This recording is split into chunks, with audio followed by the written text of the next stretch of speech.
Hey, awesome admins. Thanks for joining us. I'm Rachel Mingarelli. I'm here in Salesforce headquarters in San Francisco, and joining me today is my colleague, LeeAnne Rimel. LeeAnne, say hey to everyone. Hi, everyone. Hi, Rachel. So LeeAnne's joining me today on this episode of our Get Ready for Dreamforce series, which is where we bring you a new video every week leading up to Dreamforce 2019 to help you feel prepared and excited for this amazing experience that's coming up pretty quickly.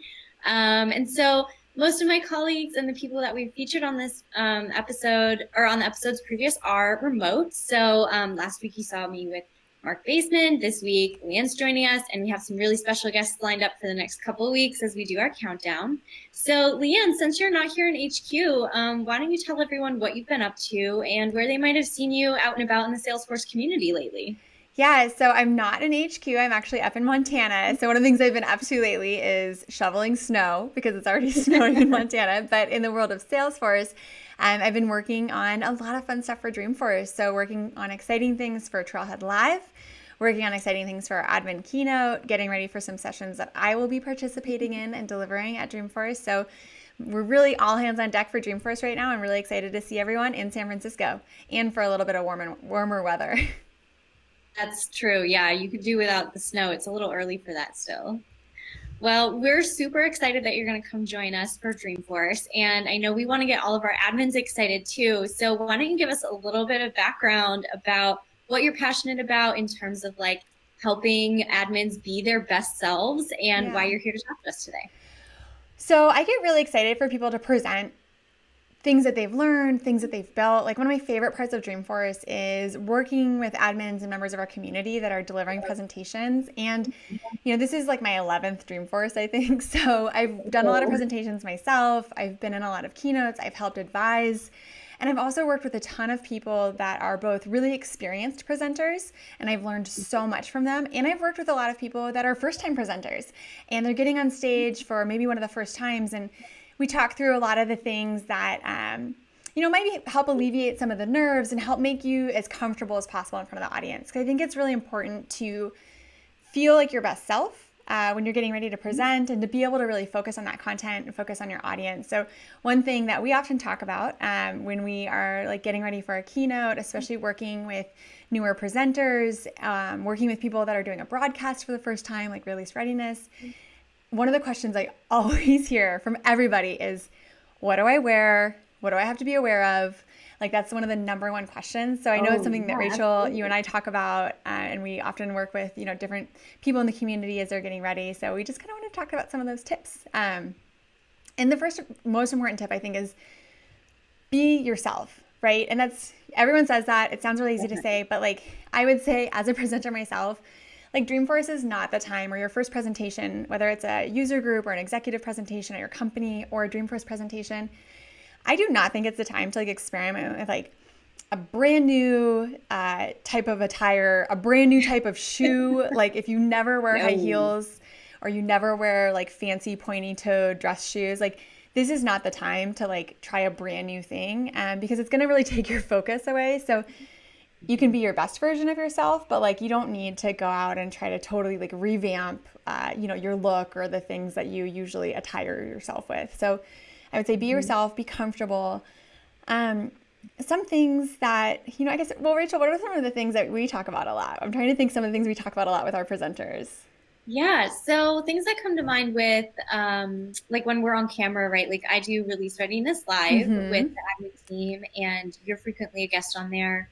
And one of the things we talk about is like also, wear what you're comfortable in, but what kind of colors reflect best when you're Yeah. on camera or on stage, right? So whether you're in person or you're being recorded, there's sort of a baseline for what kind of colors make Yeah. sense. And so how to choose something that makes you feel comfortable within that wheelhouse. So you've given me some good tips on Yeah. that. So I think, and again, all of these are rules that like you can kind of take them and digest them and like adjust them as it makes sense for you. So I don't want anyone to feel like, oh, dang it, this is my favorite shirt, but LeeAnne and Rachel said I couldn't wear it. Like if you feel really good in it and that's like your power shirt, then like that is what you should wear. But some general guidelines, like if you're going to be on camera, I would say a lot of time like the corals have a hard time on camera, like those sorts of reds. Really busy patterns, if it's anything that's going to be filmed, really, really busy patterns can start to get distracting.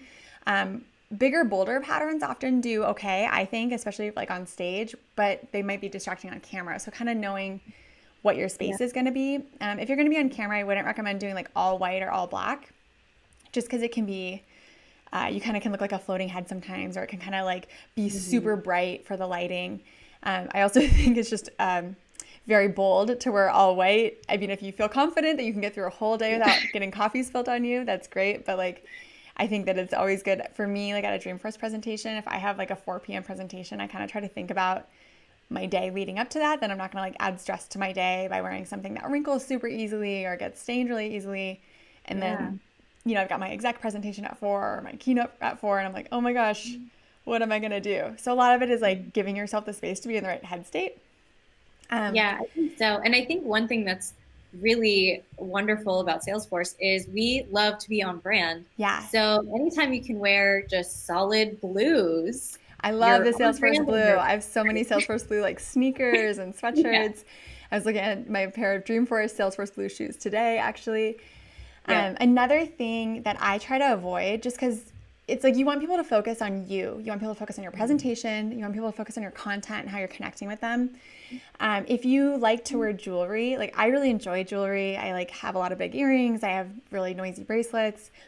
I try to steer away from those for presentations, especially if it's something that's like going to be in a conference room or that's something that's going to be on camera, because it can just be like clanking around a lot and making noise. Or if you're on your computer, your hand hitting the computer area can make a lot of noise. So little things like that. It's not about governing what you're going to wear, but just thinking like, is this something that's going to be like adding to my confidence and the vibe I'm trying to put out with my presentation?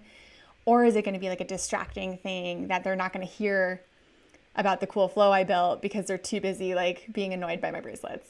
So I think it's good to kind of balance that out.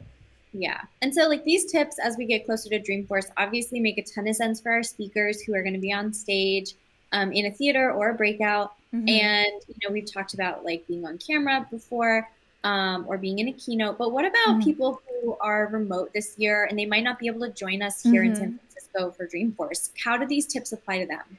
I think a lot of it, so like if you're doing like an executive presentation, like if you're presenting to your stakeholders at your company, or if you're presenting to a user group, these are times like I think as admins, we should all be trying to take advantage of those opportunities to share what we've built, both with our community and our peers, as well as with stakeholders or people who are making Salesforce decisions.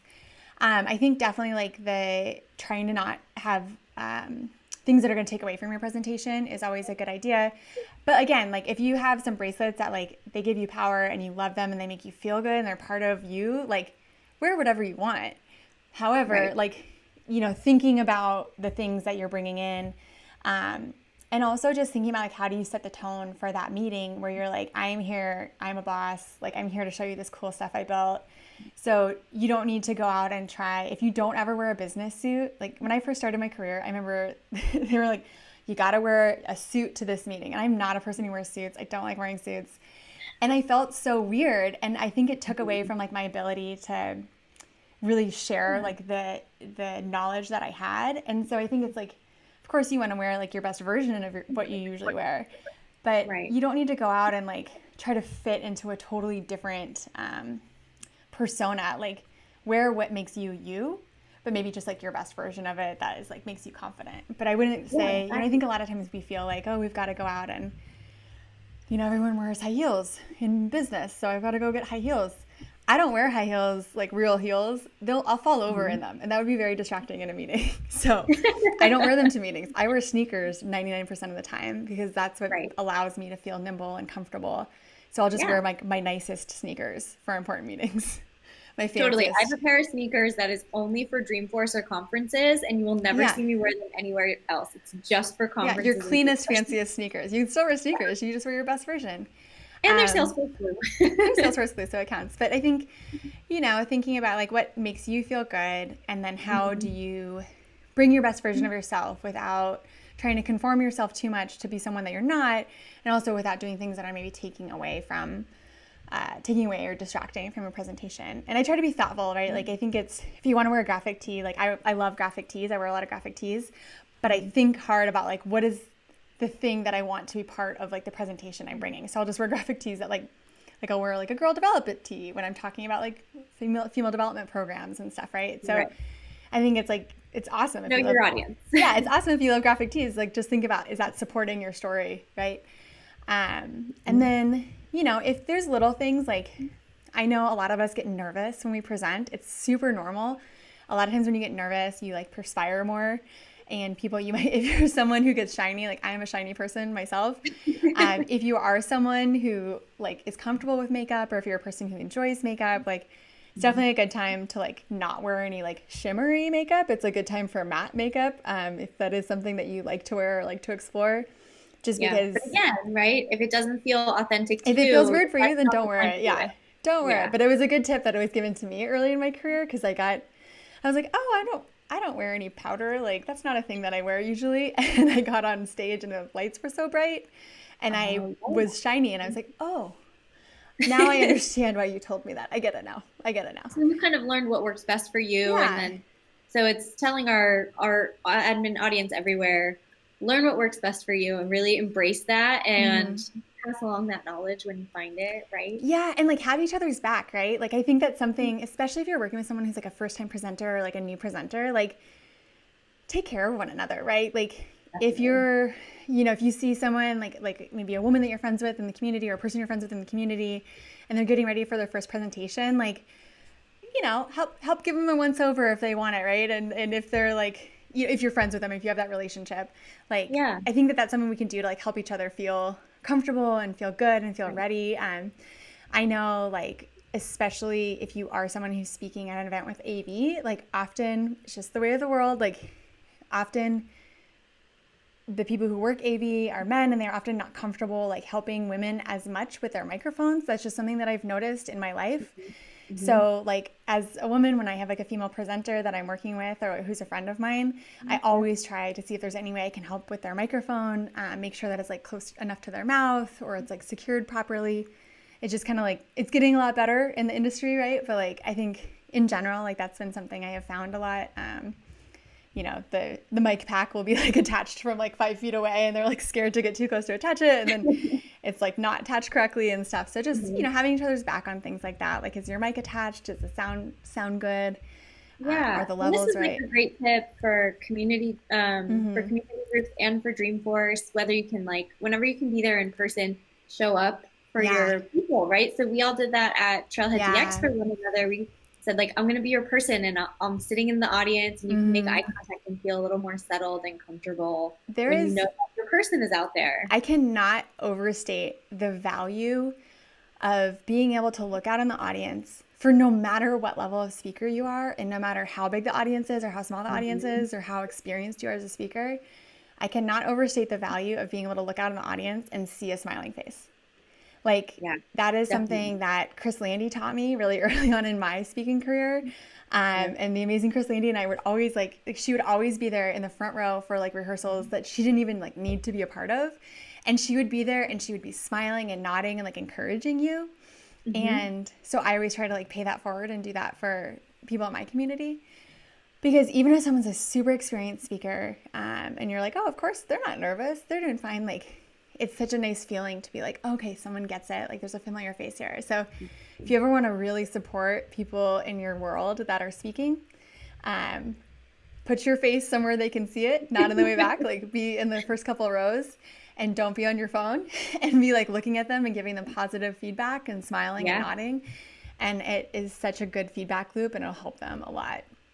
Absolutely. So be that person. Be that person. That's right. And that's what our Ohana is amazing at anyhow. So I mean, our community is the best. We get to go look out and we get to see a lot of smiling faces, which we have like a really wonderful community, but it can be scary. I've spoken to audiences before I worked with admins. Like I've spoken to other audiences and other roles I've had where like I've looked out and it's many scowling faces, and it's really difficult as a speaker. You're like, oh, they don't like what I'm talking about. So I think the more that we can just positively reinforce one another and be supportive, it's like, it really helps. I can't overstate that impact enough.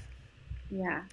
Cool. So we've got to get wrapped up here. But these tips are so amazing. And I love that, they're really topical and top of mind right now with Dreamforce coming up. But it's something that if you're going to a community group meeting, if you're going to Absolutely. give a big presentation at work, they just apply across the board. So you Yeah. have a ton of knowledge just stored, and we're so thankful that you joined us today to share Oh, that. thanks for I have having one me. more question before we're done.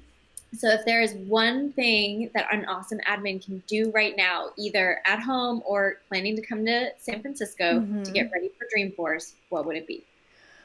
Oh, one thing that they can do. I mean, so a lot of what we're talking about at Dreamforce has to do with things that are coming out in this release, in this Mhm. current Winter 20 release, and then things that are going to be coming out in future releases.